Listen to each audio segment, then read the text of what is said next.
My name is Gillian. I'm 56 years old. I have a husband, 2 children. I have 2 beautiful grandchildren and 2 stepchildren.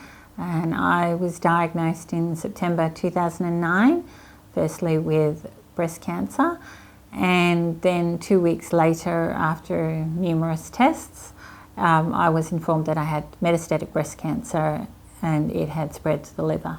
Well, the first diagnosis of just being told I had breast cancer was very scary, and you wonder about the future and are you going to have the grandchildren that you dreamed of? The whole future that you already had planned is brought into question, and it's very scary, especially if you've never had anyone in the family or friends who've had cancer before. You really do not know what to expect. You need to tell your family so that they know what's happening, that they can support each other, and if they don't want to cry when you're in the room, that they can cry in the room, in the other room with each other, that they can talk and share and help, but that you're all there for each other. But it just is so difficult. I started looking into other things, so planning. I looked into what I could do to increase my chances, diet, mindfulness, meditation, which I was already meditating, anything to give me that extra boost that I thought that I could help myself. And I picked on a phrase of living in the moment. So every time my head would say, what's going to happen in 6 months' time or in a year's time or 2, I'd say no, at this moment I'm at home, I've got treatment, I'm able to walk around, I'm able to see the family, and so I take comfort in, okay, no, I'll just be where I am at this moment. And I've used that all the time, that just physically thinking, hold on, where am I right now?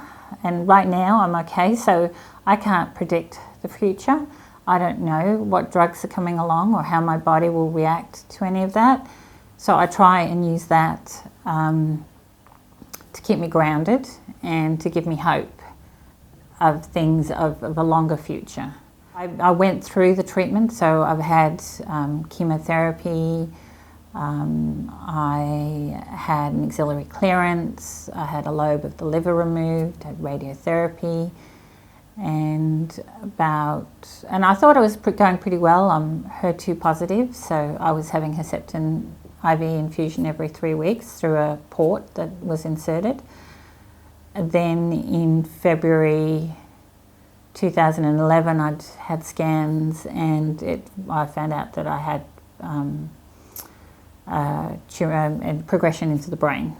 So that, when I thought I had everything in control, and I wasn't even anxious about the scan. Like, I thought, no, it's fine, I've done everything I wanted to do, this will be fine.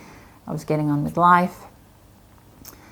So that was very daunting for me, because that was that first block of thinking, oh no, hold on, I haven't done it all, or it's going to come back at some stage.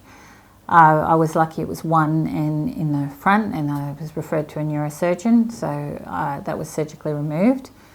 Medication was changed to do the blood-brain barrier, and yeah, I changed those medications.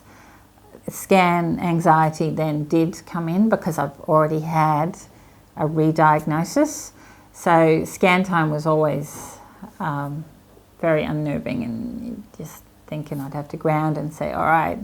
But my oncologist was good, that when I went for the scans, she would actually ring me the next day with the results. So I didn't have to wait that week. She would ring me and say, so that you know, for the weekend, everything's fine.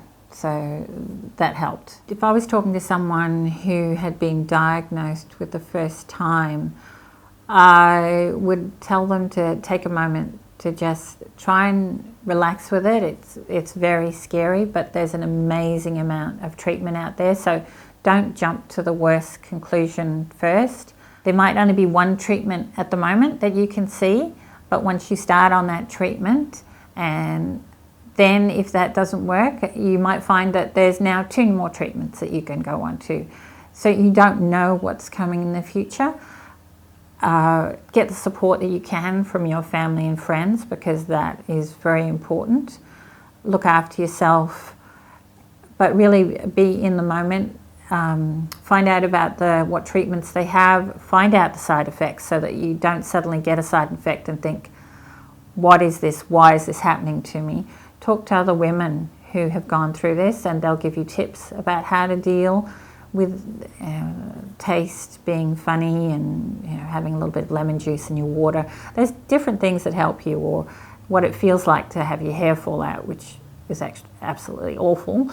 But if you've got someone else to talk to about it, they can help you, and you can have fun picking out wigs and scarves and play with it. Have a little bit of fun too when you can. When it sinks in a little bit, go for those times that'll make you smile. Go out for a cup of coffee with friends and family in between the chemo.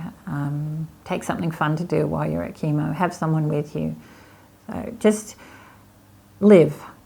So don't take that as, oh, I've got this, that's the end.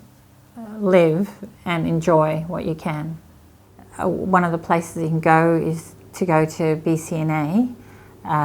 You can go onto the website, and there is a section on hopes and hurdles, which will explain the metastatic breast cancer, and also it has different brochures about where it might appear. So if you have your diagnosis is in the liver, there's information about that, or brain, or bones, and that's available for you there at whatever time that you want to look at it. You can read some of it online, or you could request to have a pamphlet sent out to you so that you can read it and you've got it, and you can then pass that on to family to read. Or if you're not ready to look at it yet, you could tell someone that you're close to that this is the website, could they please read it, and would they please explain it to you. But it's there for whenever you're ready to look at it and to process it. So you can go back to it, you could read it a little bit, you're only going to take in a little, but when you go back to it again, you'll think, oh yes, there's that information, yes, I found that helpful, that's good. So yeah, the BCNA has that information there for you when you want to have a read of it.